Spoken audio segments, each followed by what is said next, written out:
are the implications, from your perspective, if the American public comes to believe that Israel was involved, planned, and carried out the 9/11 attacks? You know, even Henry Kissinger and the CIA said something that I agree with.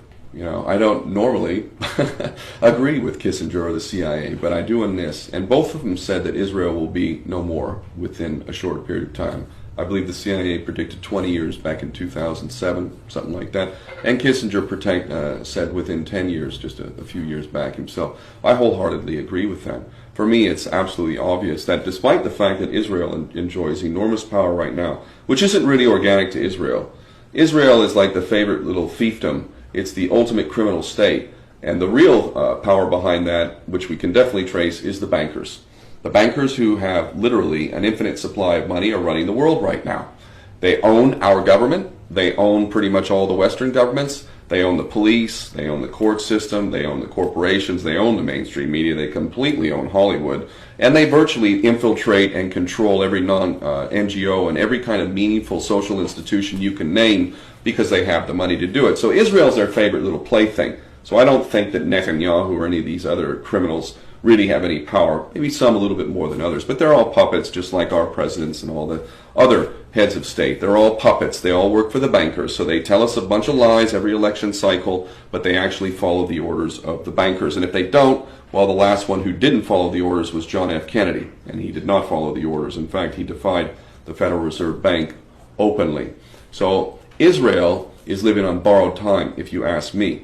And I don't think there's really much doubt of that. The question is Israel going to exercise something known as the Samson option? Because now, thanks to our treasonous governments, thanks to John F. Kennedy being assassinated, it is now a reality that Israel has approximately 200 to 400 nuclear weapons. Thanks to Germany, who has gifted Israel with Dolphin-class submarines that have now been nuclear armed, Israel has the capacity to deliver those nuclear weapons anywhere on the planet with virtually no notice.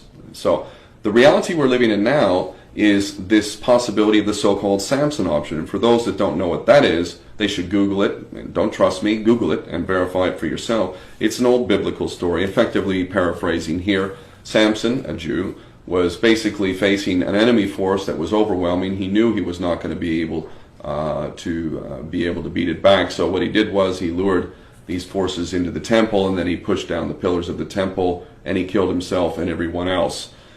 This is the Samson option, and the modern day equivalent, according to high-level thinkers within Israel, is that if Israel's security, if Israel's existence is threatened, that we will take out the whole world, that we will use nuclear weapons against the whole world, that we will use the threat of destroying the whole world if our existence is threatened. Now keep in mind the bankers own Israel. It's their favorite little plaything. It has no extradition treaties with anyone in the world. It's involved in blood diamond trading. It's in sex trafficking, organ trafficking. It's committing active genocide by the legal definition of the word according to Black's Law Dictionary, genocide. It is the ultimate criminal state. So how much room is there for Israel to continue? The only reason why Israel has existed as long as it has is because it's basically been in the dark.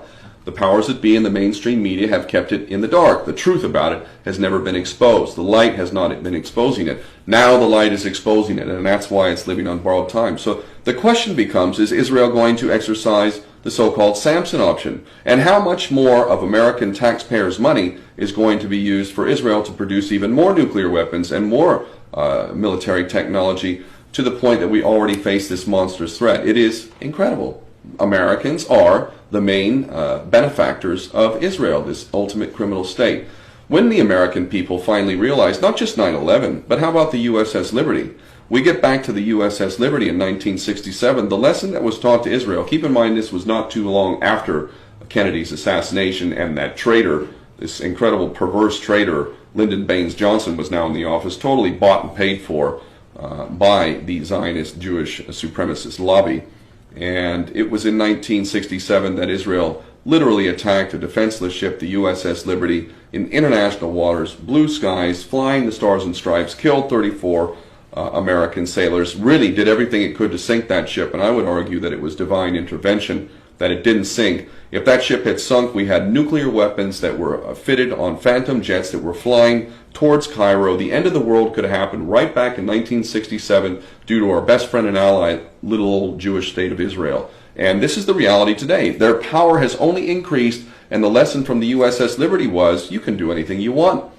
Johnson and other traders have always covered this up successively for decades. I know some of the survivors of the USS Liberty. So it's no surprise what they were involved in 9/11. Again, the lesson is Israel can do anything. I was on a ship, a humanitarian ship heading to Gaza in 2010, and Israel attacked that ship in international waters right next to where the Liberty was attacked. And I witnessed the dead bodies. I was there and involved in disarming 2 of these commandos.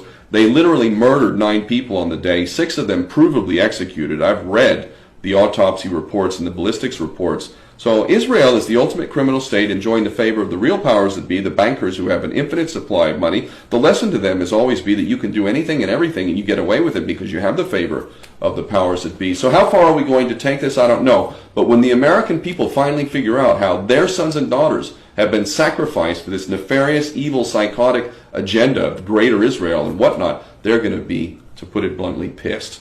They're going to be angry. And I don't blame them. I just wish they'd figure it out sooner, because it's only going to cause more death and more mayhem, not just for the American people. Let's take a look at the Middle East and what's happening there. It is ungodly.